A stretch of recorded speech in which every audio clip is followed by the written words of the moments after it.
Hey everybody, the Atomic Weasel here, coming back at you on a scoot round town, and winter has arrived.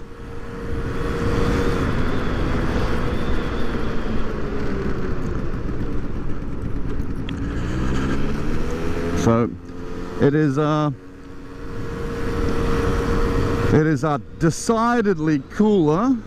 As you see, the leaves are turning. Even though it's autumnal, winter is only next week. So we've had a good old long summer, but the temperature tonight is well into single figures. I think it's about 4 or 5 degrees overnight. So going to be making sure that I'm going to be wearing my lovely warm winter gloves when I go to and from work, rather than my nice light summer ones. So update on the Skoot. As you saw from the last video, I had thrown a K&N pod filter exhaust, well, not exhaust, air cleaner onto it, and it idled nicely, and it was fine as I pulled out of the driveway. Scooter life. But the problem was there was far too much airflow, and it kept on knocking the cutting the engine out. So I had to go back and reinstall my completely and utterly butchered airbox back on. Now, because I wanted to increase the airflow to you know, help the bike scoot along a little bit, I've cut down the air filter, so there's a little bit more airflow in the airbox itself. So and there is a noticeable difference. So the difference between on the Skoot is basically between 40 and 60 kilometers an hour. It is noticeably quicker, which is great.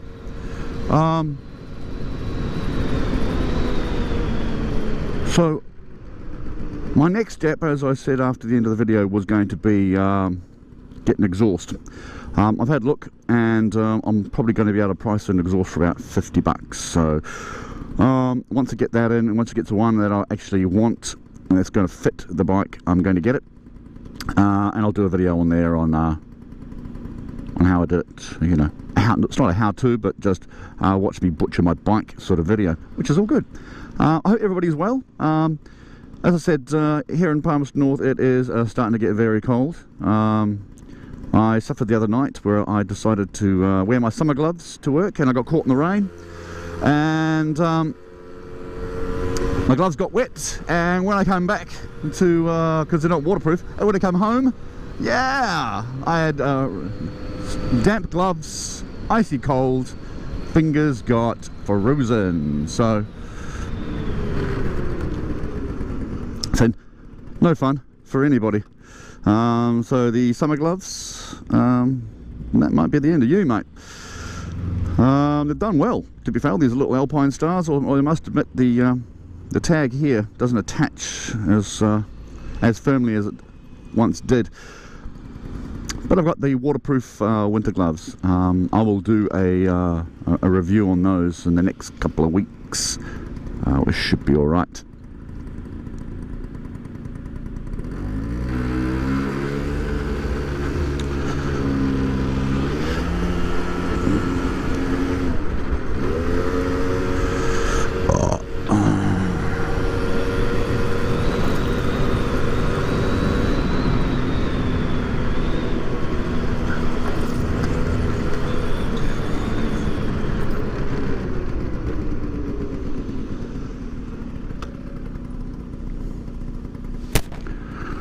Scooter life. So I am heading to hardware store to pick up some duct tape, so I can ensure that my my butchered airbox stays together a wee bit longer. So I've cut the pieces down, which meant, that's where you're going. I've cut the pieces down, which meant when I had to put it back together, instead of being one piece, it was 2 pieces. So I've been able to sort of slab it together with a bit of insulation tape, but I think a little bit of duct tape won't be the trick. So I'll get that done and get that all put together. So yeah, that's really it all I got for today. Not much more until I you know, this is not a pedestrian crossing. Right, that is not a pedestrian crossing, it's a hump. It's just a place where people can cross. It's not a pedestrian crossing. I just run them over, but I'm that sort of bike rider, so.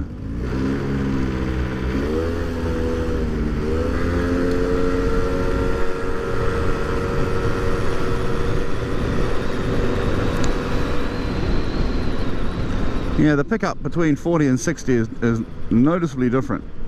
The carburetor itself is not adjustable, which is, I can't adjust the jets. I can put different size jets in, but it's really not adjustable. It's just set for, you know, as per a nice little cheap scooter.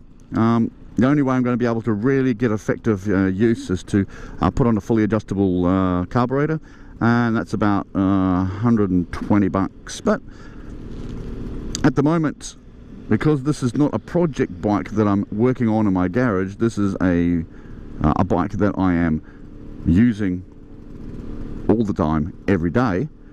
I can't afford to have it off the road. So anything I buy and put on has got to be done and work that day. I was quite lucky that I didn't throw out all the parts for the exhaust.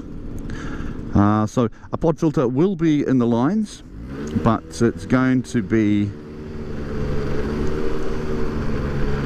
a lot more restricted than what I've got at the moment. Now, the way around that is doing what's known as a restrictor plate.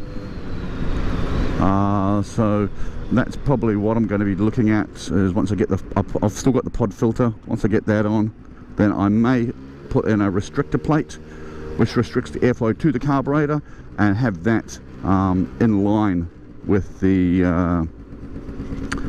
air cleaner, and hopefully that solves the issue I have. But again, that's going to be at a later date. At the moment, I'm getting some duct tape to to hold my bike together, yeah. So everybody, have a good one. This is will be much of a random. Bit of a random vlog here today, but yeah, everybody ride safe, and remember, winter comes, a lot more rain, and the drivers don't get smarter, they just get more scared. So as long as you think you're driving around with a whole bunch of scared rabbits in cages, then you'll be safe. All right then, take care.